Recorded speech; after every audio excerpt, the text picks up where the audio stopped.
दोस्तों स्वागत है आप सभी का करंट अफेयर के नए वीडियो में। इस वीडियो में हमने मई मंथ के सारे इम्पोर्टेंट क्वेश्चन और उनके टॉपिक को कवर किया हुआ है एक्सप्लेनेशन के साथ में। तो इस वीडियो को पूरा देखिए और कमेंट बॉक्स में लिख के ज़रूर बताइए कि 30 में से आपके कितने क्वेश्चन सही हुए। तो चलते हैं अपने पहले क्वेश्चन की तरफ। क्वेश्चन है साइबर सुरक्षा अभ्यास यानी कि साइबर सिक्योरिटी एक्सरसाइज का आयोजन कहाँ किया गया है। हमारे ऑप्शन है बेंगलोर, चेन्नई, न्यू दिल्ली, भोपाल। दोस्तों देखते हैं इसका आंसर क्या है। दोस्तों इसका आंसर सी यानी कि न्यू दिल्ली है। इस मौके पर सीडीएस यानी कि chief defence staff general Anil Chauhan ने 22 मई को इसमें भाग लिया। इसका उद्देश्य सभी साइबर सुरक्षा संगठनों यानी कि सारे स्टेक होल्डर की साइबर सुरक्षा क्षमताओं को और विकसित करना है। दोस्तों इसमें 3 पॉइंट हमें याद रखने हैं। इसकी डेट क्या है और ये कहाँ पे हुआ था और इसका उद्देश्य क्या है। तो चलते हैं अपने नेक्स्ट क्वेश्चन की तरफ। हमारा क्वेश्चन है मई 2024 में हुए हेलीकॉप्टर हादसे में राष्ट्रपति इब्राहिम रईसी का 63 वर्ष की आयु में निधन हो गया। ये किस देश के राष्ट्रपति थे।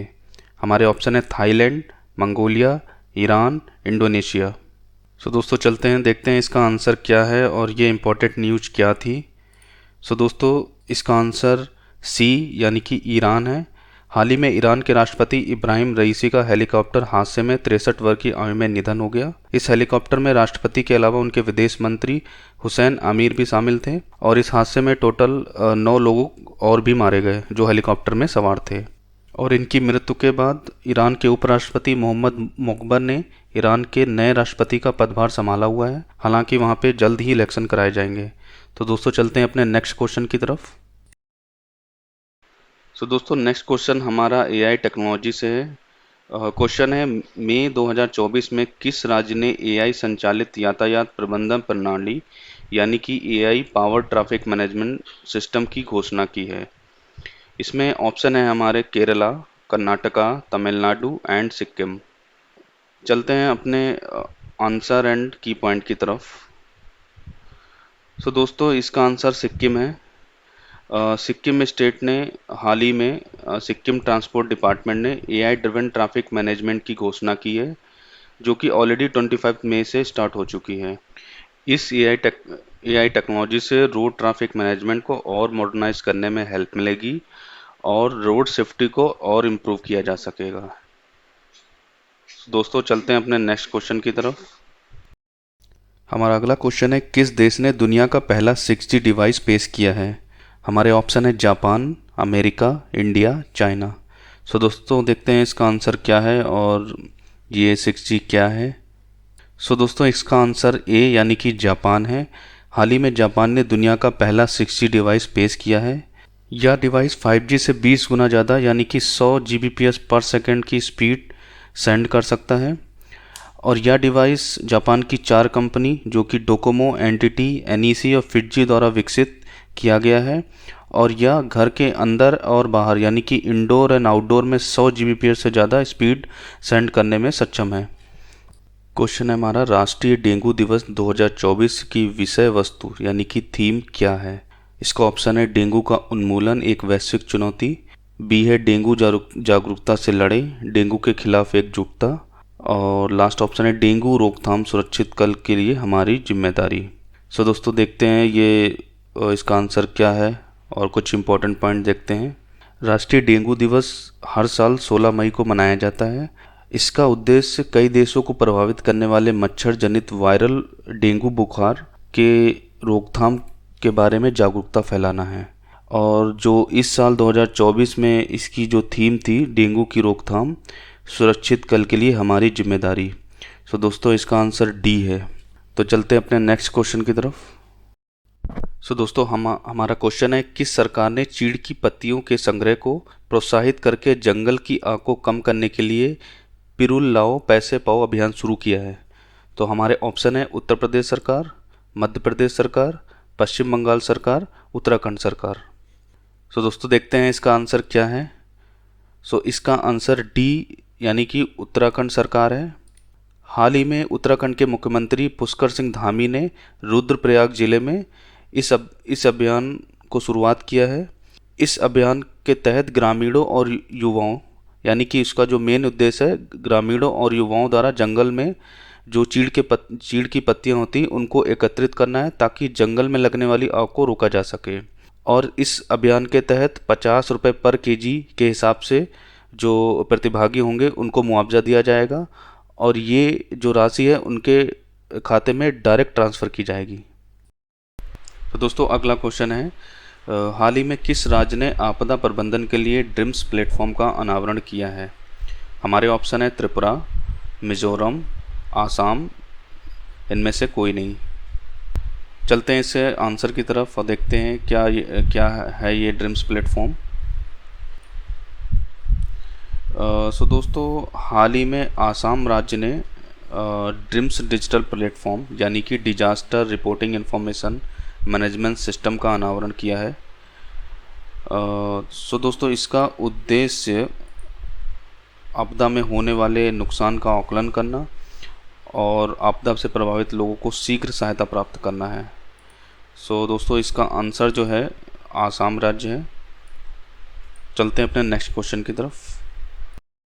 दोस्तों अगला क्वेश्चन है, थाईलैंड ने भारत और ताइवान के पर्यटकों के लिए अपने वीज़ा छूट कार्यक्रम को कब तक बढ़ा दिया है? हमारे ऑप्शन है 11 अगस्त 2024, 11 सितंबर 2024, 11 अक्टूबर 2024, 11 नवंबर 2024। तो आप देख रहे हैं जो डेट है चारों ऑप्शन में सेम है और इसमें एक महीने का ही डिफरेंस है, अगस्त, सितंबर, अक्टूबर, नवंबर। सो देखते हैं इसका आंसर क्या है। सो दोस्तों इसका आंसर डी है, 11 नवंबर 2024। हाल ही में थाईलैंड ने भारत और ताइवान के पर्यटकों के लिए अपने वीज़ा फ्री प्रोग्राम को 6 महीने तक बढ़ा दिया है, यानी कि 11 नवंबर 2024 तक कर दिया है। इसका उद्देश्य थाईलैंड की अर्थव्यवस्था को बढ़ाना है। जैसा कि आप लोग जानते हैं कि थाईलैंड की जो इकोनॉमिक है मेजरली टूरिज़्म पे ही डिपेंड करती है। लेकिन इसमें कंडीशन एक ये है कि आप केवल 1 महीने तक ही टूरिस्ट वीज़ा ले सकते हैं, यानी कि 1 महीने तक आप वहाँ रह सकते हैं। तो दोस्तों चलते हैं अपने नेक्स्ट क्वेश्चन की तरफ। क्वेश्चन है हमारा, CAA के अंतर्गत 300 से अधिक लोग भारतीय नागरिक बनाए गए हैं।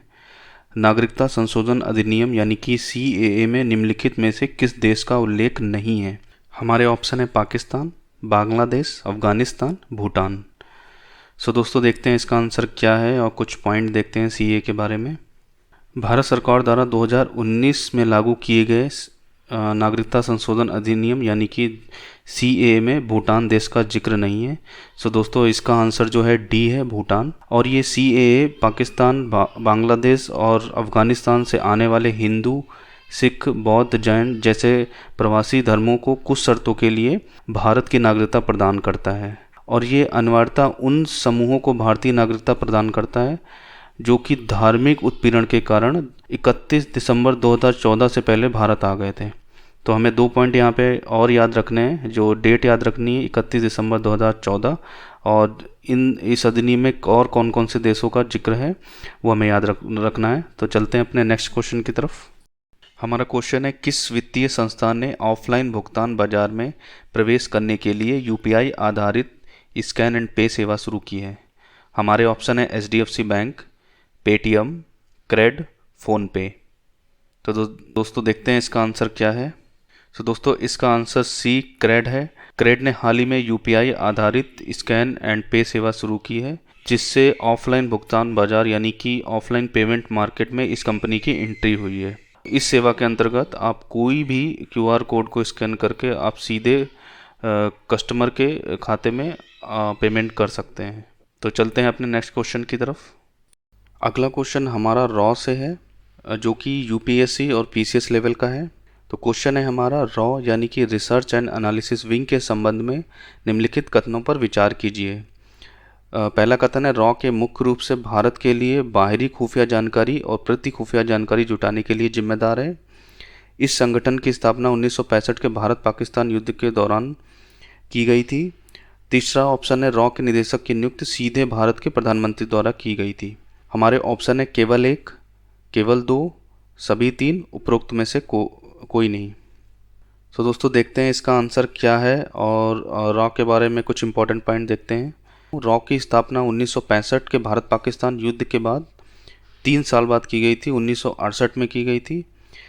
इसका जो प्राथमिक उद्देश्य है वो भारत के राष्ट्रीय सुरक्षा हितों की रक्षा के लिए बाहरी खुफिया जानकारी और प्रति खुफिया जानकारी जुटाना है।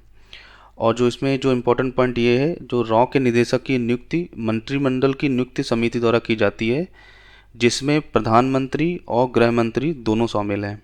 और इसमें ये रॉ अभी इसलिए सुर्खियों में भी है क्योंकि अमेरिका, कनाडा और ऑस्ट्रेलिया और पाकिस्तान में ऐसी कुछ घटनाएं आई हैं जिसमें दुनिया भर के भारतीय मूल के खालिस्तानी अलगाववादी कार्यकर्ताओं की कथित तौर पे हत्या की जा रही है। तो इसलिए ये रॉ इस समय सुर्खियों में है।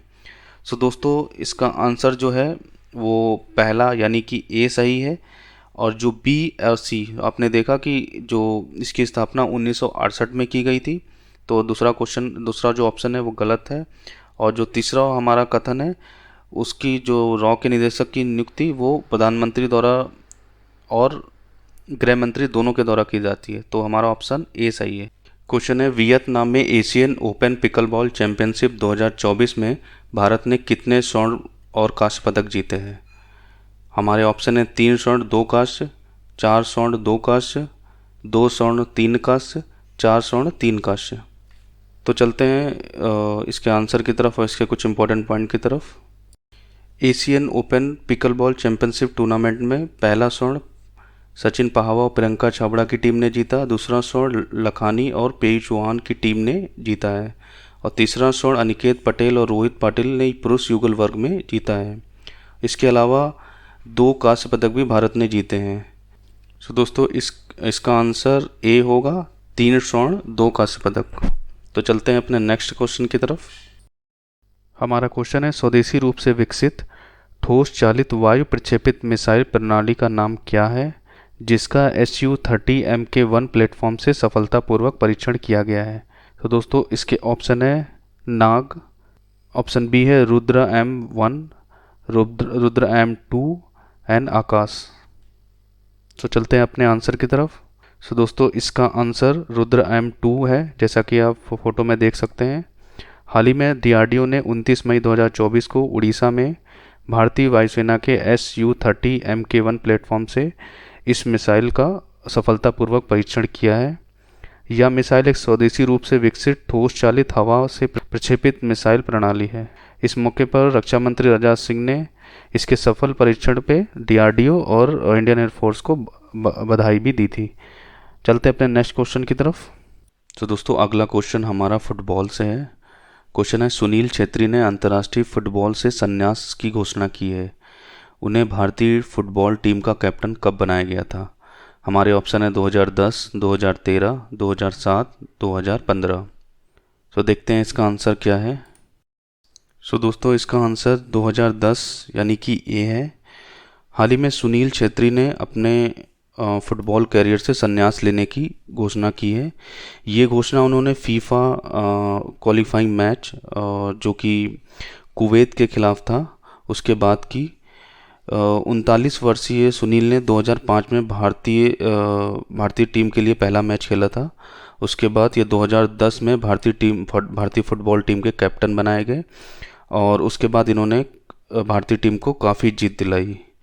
और इसमें एक इम्पॉर्टेंट पॉइंट ये भी है कि अंतर्राष्ट्रीय फुटबॉल में सर्वाधिक गोल करने वालों की सूची में ये चौथे नंबर पे हैं, जिसमें से पहले नंबर पे लियोन मेसी का नाम आता है, सेकंड पे अली डेई, और उसके बाद क्रिस्टियानो रोनाल्डो के बाद ये चौथे नंबर पर 94 गोल करने वाले पहले भारतीय हैं। तो दोस्तों, क्वेश्चन है हमारा, मई 2024 में किस देश के ड्यूक ह्यूमन वैक्सीन इंस्टीट्यूट के शोधकर्ताओं ने HIV वैक्सीन का सफल परीक्षण किया हुआ है? हमारे ऑप्शन है फ्रांस, अमेरिका, ब्राज़ील, रसिया। सो देखते हैं इसका आंसर क्या है। दोस्तों, इसका आंसर बी है, Duke human vaccine institute America में है, जहां के शोधकर्ताओं ने HIV की वैक्सीन का सफल परीक्षण किया है। शोधकर्ताओं को पहली बार टीकाकरण के माध्यम से HIV के खिलाफ शरीर में एंटीबॉडी को सक्रिय करने में सफलता मिली है, और इस टीके को एस मुनीर आलम और हैंस ने विकसित किया हुआ है। हालांकि ये वैक्सीन अभी अंडर डेवलपमेंट है और अभी इसका ट्रायल चल रहा है। तो चलते हैं अपने नेक्स्ट क्वेश्चन की तरफ। तो दोस्तों अगला क्वेश्चन है, विश्व प्रवासी पक्षी दिवस यानी कि वर्ल्ड माइग्रेटरी बर्ड डे 2024 कब मनाया गया? हमारे ऑप्शन है 20 मार्च, 5 मई, 8 मई और 11 मई। तो देखते हैं इसका आंसर क्या है। सो दोस्तों इसका आंसर डी है, 11 मई। चलते हैं इसके इम्पोर्टेंट पॉइंट की तरफ। तो दोस्तों ये दिवस, विश्व प्रवासी पक्षी दिवस, ये साल में 2 बार मनाया जाता है। पहला जो है मई मंथ के दूसरे शनिवार और अक्टूबर के दूसरे शनिवार मनाया जाता है। तो यह अभी जो है हाल ही में 11 मई को मनाया गया और नेक्स्ट जो है 12 अक्टूबर को मनाया जाएगा। और इसका उद्देश्य प्रवासी पक्षियों और उनके आवासों के संरक्षण के बारे में जागरूकता बढ़ाना है। और जो इसका थीम है, कीड़ों की रक्षा करें और पक्षियों की रक्षा करें। तो दोस्तों ये 3 इंपॉर्टेंट पॉइंट हमें याद रखने हैं। इसका दिवस क्या है, इसका उद्देश्य क्या है और इसका थीम क्या है। तो चलते हैं अपने नेक्स्ट क्वेश्चन की तरफ। तो दोस्तों नेक्स्ट क्वेश्चन हमारा इंडियन आर्मी से है। क्वेश्चन है, मेघालय के उमरई में 13 मई से 26 मई तक संयुक्त सैन्य अभ्यास यानी कि जॉइंट मिलिट्री एक्सरसाइज शक्ति के 7वें संस्करण में भारतीय सेना के साथ किस देश की टुकड़ी ने भाग लिया? हमारे ऑप्शन है रशिया, फ्रांस, संयुक्त राज्य अमेरिका, यूनाइटेड किंगडम। तो दोस्तों देखते हैं इसका आंसर क्या है और इसके की पॉइंट क्या हैं। तो दोस्तों अभी हाल ही में भारत और फ्रांस के बीच जॉइंट मिलिट्री एक्सरसाइज का 7th एडिशन 13 मई को उमरई मेघालय में हुआ। सो दोस्तों इसका आंसर जो है फ्रांस है। और इसके इम्पॉर्टेंट पॉइंट ये हैं कि ये 2 साल में एक बार होता है। पिछला संस्करण 2021 में फ्रांस में हुआ था और इसमें भारतीय वायुसेना और नौसेना की टीम शामिल रहती है। तो दोस्तों चलते हैं नेक्स्ट क्वेश्चन की तरफ।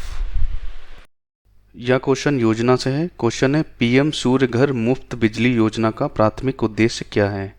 हमारे ऑप्शन है कृषि गतिविधियों के लिए वित्तीय सहायता प्रदान करना, दूसरा है किसानों को सब्सिडी वाले उर्वरक प्रदान करना, तीसरा है 1 करोड़ घरों में छत पर सौर प्रणाली यानी कि सोलर सिस्टम स्थापित करना है, चौथा है ग्रामीण परिवारों को मुफ्त बिजली प्रदान करना।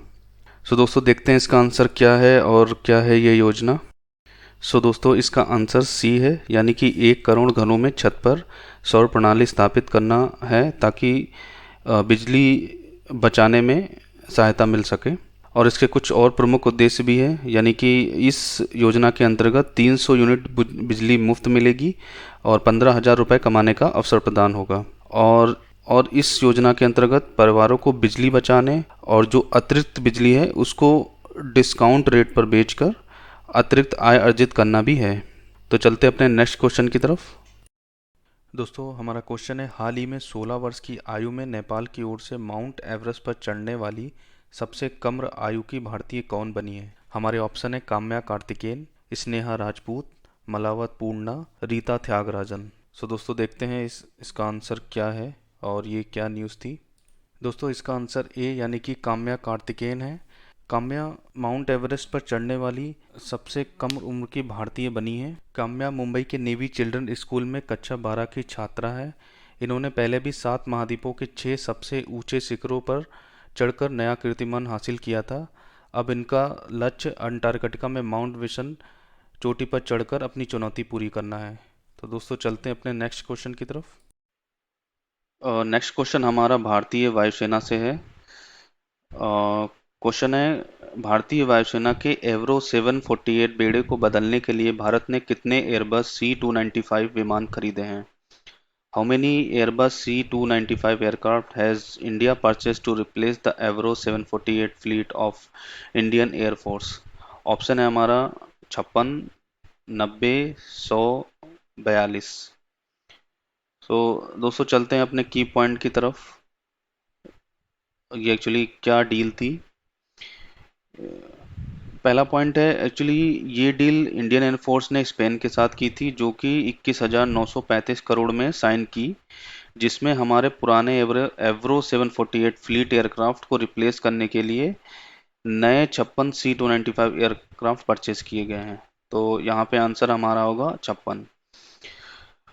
दूसरा पॉइंट, मेजर पॉइंट ये है कि इसमें 56 में से 16 जो है स्पेन से डायरेक्ट परचेज किए गए, और इसमें से 40 जो है जो मेक इन इंडिया प्रोग्राम के तहत इंडिया में ही मैन्युफैक्चरिंग होंगे, जिसमें प्राइवेट कंपनी TASL टाटा की NFAL प्राइवेट कंपनी बनाएगी, जो कि गुजरात वडोदरा में है। ये न्यूज इसलिए भी इम्पोर्टेंट है क्योंकि इंडिया में पहली बार कोई प्राइवेट कंपनी एयरक्राफ्ट मैन्युफैक्चरिंग में डील करेगी, जो कि एयरक्राफ्ट मैन्युफैक्चरिंग भी करेगी, क्योंकि इससे पहले HAL की मोनोपोली थी।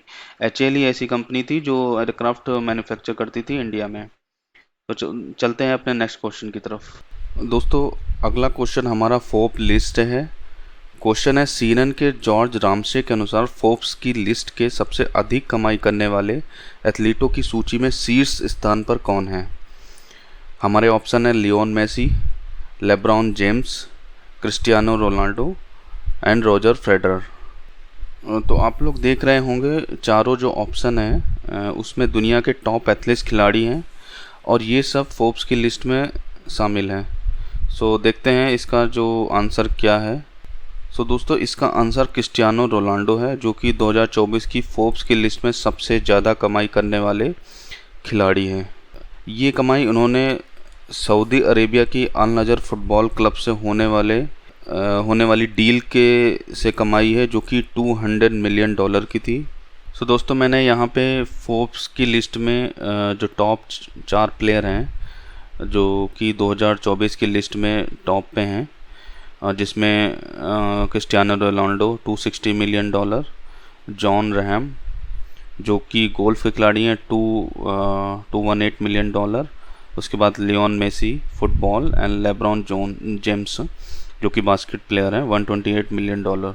तो इसमें से जो तीन फर्स्ट सेकंड एंड फोर्थ जो हैं वो ऑलरेडी ऑप्शन में थे, तो हमारा ऑप्शन क्रिस्टियानो रोनाल्डो सी था। तो चलते हैं नेक्स्ट क्वेश्चन की तरफ। और दोस्तों, नेक्स्ट क्वेश्चन हमारा स्पोर्ट्स से है। मई 2024 में किस भारतीय शतरंज खिलाड़ी ने Superbet rapid and bills tournament में दुनिया के नंबर 1 खिलाड़ी मैग्नस कार्लसन को हराया है। हमारे ऑप्शन हैं are Praggnanandhaa, Arjun Erigaisi, D Gukesh and चौथा ऑप्शन है विश्वनाथन आनंद। चलते हैं अपने आंसर एंड की पॉइंट की तरफ। सो दोस्तों, हाल ही में मई 2024 में भारतीय शतरंज खिलाड़ी आर प्रज्ञानंदा ने दुनिया के नंबर 1 खिलाड़ी मैग्नस कार्लसन को हराया है। इस टूर्नामेंट का नाम Superbet rabbit and bills tournament था।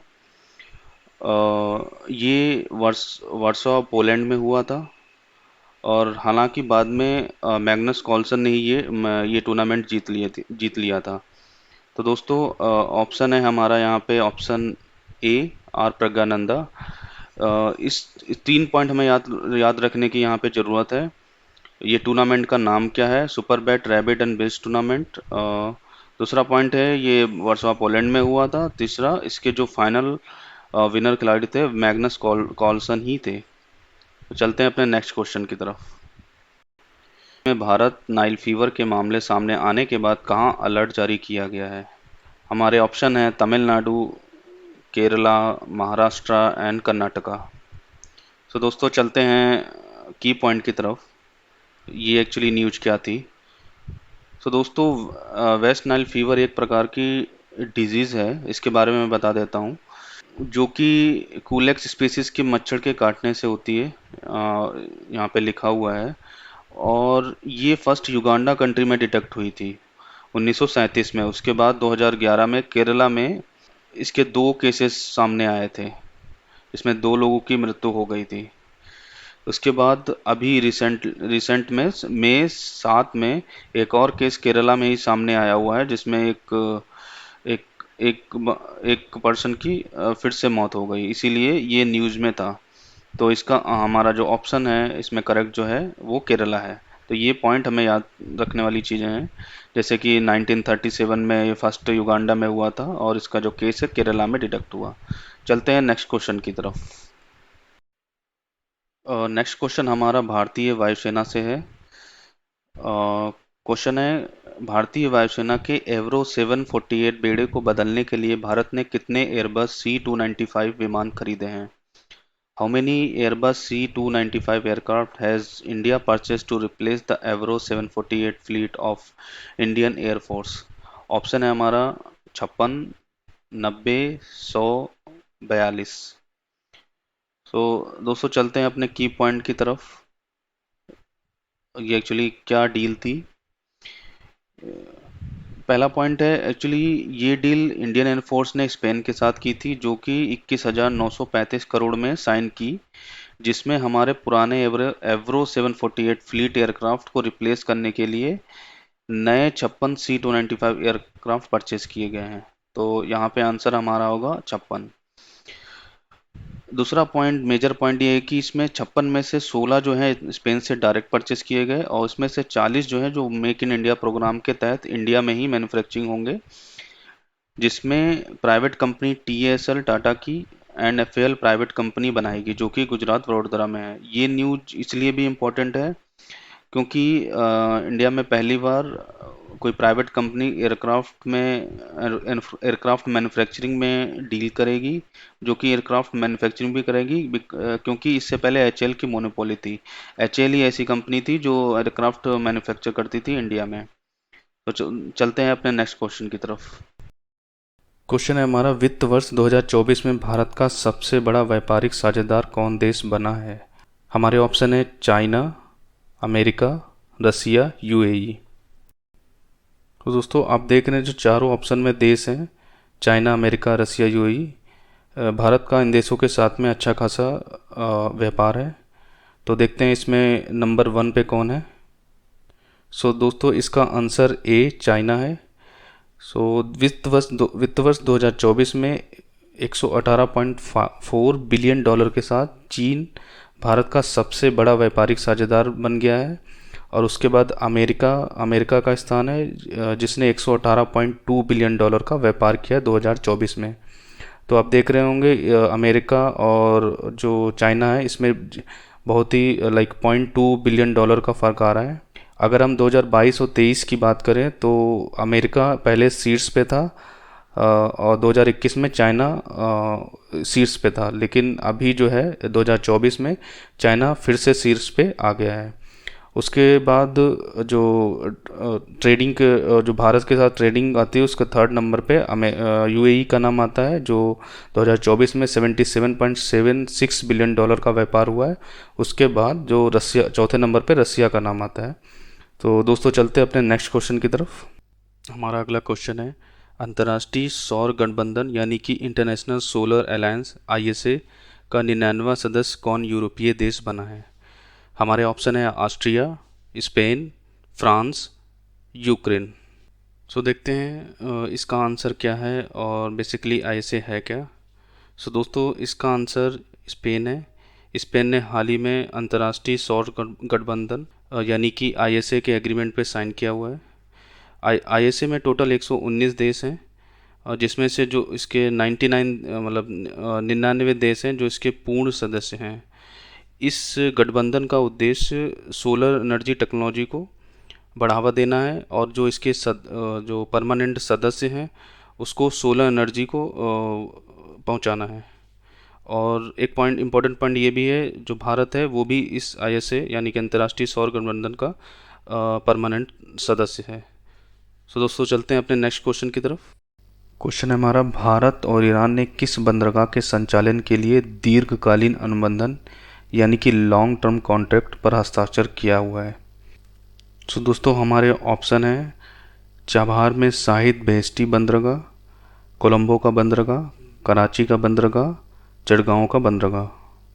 तो देखते हैं इसका आंसर क्या है। सो दोस्तों इसका आंसर A चाबहार में शाहिद बेहेश्ती पोर्ट, जो कि ईरान में है। हाल ही में इंडिया और ईरान के बीच में व्यापार बढ़ाने और कनेक्टिविटी को बढ़ाने के लिए इस पोर्ट पर 10 साल के लॉन्ग टर्म एग्रीमेंट पे साइन हुआ है, जो कि इंडिया की तरफ से IPGL कंपनी ने इस पर साइन किया हुआ है। और दोस्तों ये पोर्ट अफ़गानिस्तान और मिडिल ईस्ट के देशों में व्यापार करने के लिए एक प्रमुख भूमिका निभाता है। दोस्तों चलते हैं अपने नेक्स्ट क्वेश्चन की तरफ। तो दोस्तों अगला क्वेश्चन हमारा आईपीएल से है। आईपीएल के इतिहास में सबसे अधिक छक्के लगाने का खिताब किसने अपने नाम किया है? हमारे ऑप्शन है Rohit Sharma, AB de Villiers, Suresh Raina, Chris Gayle. तो दोस्तों देखते हैं इसका आंसर क्या है। तो दोस्तों इसका आंसर क्रिस गेल डी है, जिन्होंने अपने आईपीएल कैरियर में 357 छक्के लगाए हैं। तो आप देख सकते हैं यहाँ पे जो दूसरे और तीसरे स्थान पर रोहित शर्मा और एबी डिविलियर्स हैं, जिन्होंने 272 और 251 छक्के लगाए हैं ओवरऑल आईपीएल कैरियर में।